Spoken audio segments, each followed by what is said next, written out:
apakah Kak Zaskia memberi batasan anak dalam membeli mainan? Wah, kalau mainan ngasih batasan banget. Justru aku sama Mas Anu itu paling jarang beliin anak mainan di toko mainan. Kenapa jarang? Karena buat aku mainan di toko mainan itu nggak semuanya memicu kreativitas anak. Jadi aku lebih seneng ngajak anak-anak, misalnya kayak aku tinggal di Jogja kan, itu halamannya ada lumayan, ada pohon-pohon, ada batu, ada apa segala macam.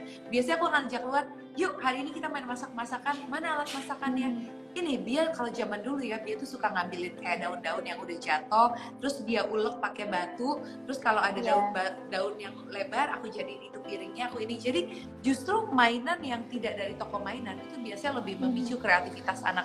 Terus kayak main di kamar gitu kan, dia aku beliin tenda-tendaan, ngapain beli tenda-tendaan, tau gak sih, kita pasang spray aja, kita pakai tali, terus spraynya kita bentangin, ini kita bikin tenda-tendaan dari spray yang ada. Justru aku sama Mas Anu tuh paling seneng memaksimalkan apa yang ada di sekitar kita untuk menjadi mainan.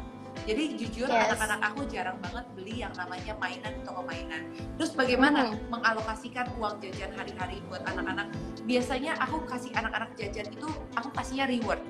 Misalnya hari ini dia udah melakukan satu hal yang baik, misalnya ngaji, hafalan ngajinya lagi nambah nih, ada tambahan surat yang dia bisa, aku kasih dia reward. Oke, kamu hari ini ngaji udah oke, yuk jajan, kamu boleh jajan 20.000, cari sendiri di minimarket apa yang kamu bisa dapetin dengan 20.000. Jadi dia ada target yang dia akan capai. Terus dia akan belajar soal uang juga. Oh, target uangnya 20.000, dengan 20.000 aku bisa belanja apa aja. Dia jadi belajar ngitung, oh harga ini segini digabungin, oh udah kekumpul belum 20.000. Jadi banyak hal yang dia pelajarin. Jadi jarang banget aku ngasih anak-anak jajan tanpa alasan apapun. Cuman sekedar jalan lewat, dia minimarket aku mau belanja dong. Tanpa apapun aku jarang. Misalnya bantuin dia kerja dulu yuk. Biasanya aku suka bikin endorsan gitu kan, bantuin dia bikin endorsan, nanti dia kasih jajan, kalian mulai jajan 10.000, atau enggak yuk bantuin dia beberes, ntar kalau udah bantuin beberes ini aku dapetin sesuatu. Jadi uang jajan itu sebagai sebuah reward, jadi anak belajar untuk mendapatkan sesuatu, nggak enaknya gitu aja. Karena yang paling aku takutkan adalah gimana anak tumbuh di keluarga yang mapan. Salah satunya di keluargaku.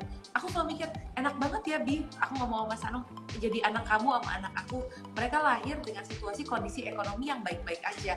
Ibarat yang mereka mau apapun bisa tinggal ngomong aja. Dia aku pengen ini dong, beli. Aku Mas Anu karena ada ya bisa aja aku beliin. Sedangkan aku ditumbuh dari keluarga yang biasa-biasa aja. Dulu aku tiap lebaran aja mau punya baju lebaran, itu belum tentu tiap lebaran punya, karena mamaku anaknya 7 dan situasi ekonomi nggak sebaik itu. Jadi ketika aku mau mendapatkan sesuatu, aku harus bekerja. Aku kerja atau nggak harus ngelakuin atau nggak harus nunggu waktu untuk bisa mendapatkan hal tersebut. Ketika aku mendapatkan satu barang dengan sulit, aku jadi sangat menghargai barang yang aku punya. Nggak gampang rusak, aku sayang banget makainya atau makannya tuh jadi menghargai banget, jadi penuh syukur sama barang tersebut. Nah, aku pengen anak-anak aku tumbuh menjadi anak-anak yang seperti itu.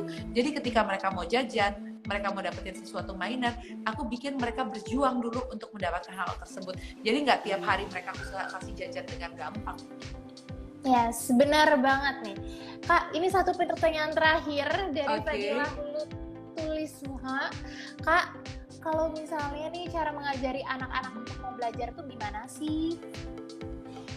Anak itu masih meniru orang tua, audiovisual. Jadi ketika kita pengen anak-anak kita semangat buat belajar, kita harus menunjukin bahwa kita juga orang tua yang senang belajar.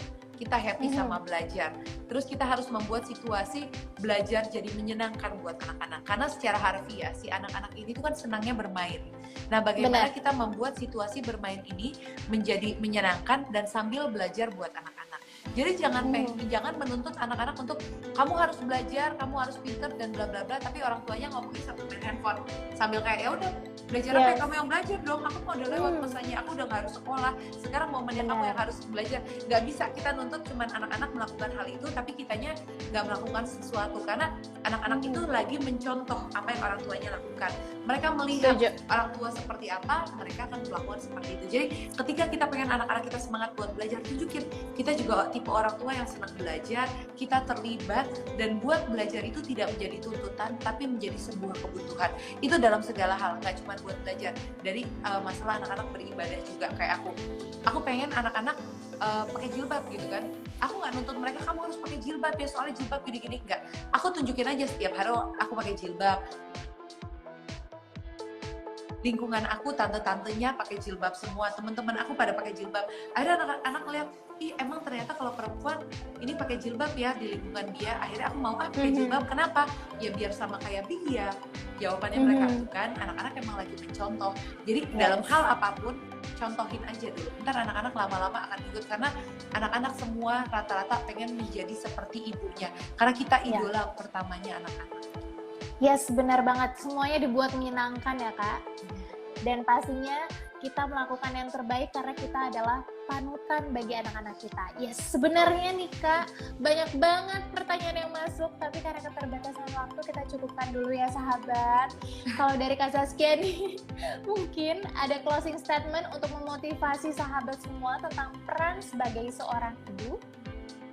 Pokoknya ibu ini adalah dunianya anak-anak, kita adalah pusatnya anak-anak. Jadi kita harus benar-benar bisa memberikan energi yang positif buat anak-anak, kita bisa menjadi contoh buat anak-anak, kita harus selalu hadir buat mereka tanpa menyampingkan waktu buat diri kita sendiri. Karena dari ibu yang sehat, dari ibu yang bahagia, akan tumbuh anak yang sehat dan juga bahagia.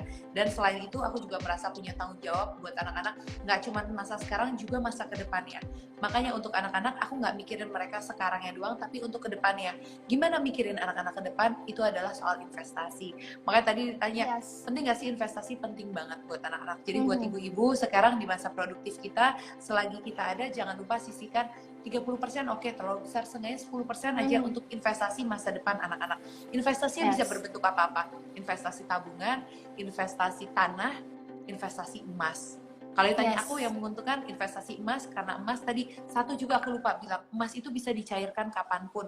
Kalau investasinya properti itu investasi jangka panjang. Hari ini mendadak aku butuh uang, aku nggak bisa dong mendadak jual tanahku, jual rumahku, tolong dong beli sekarang juga, aku butuh uang.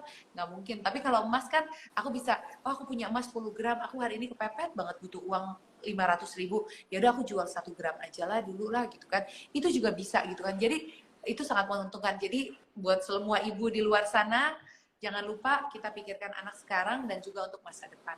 Salah satunya adalah investasi. Benar. Terima kasih untuk closing statement yang pastinya sangat luar biasa dari Kak Zaskia. Terima kasih atas waktunya dan ilmunya yang pasti sangat bermanfaat untuk seluruh sahabat Pegadaian di seluruh Indonesia. Semoga selalu dalam keadaan sehat dan selamat Hari Ibu ya Kak. Terima kasih. Kamu Terima juga. kasih Kak Zaskia. Thank you Kak Zaskia. Assalamualaikum semua. Waalaikumsalam.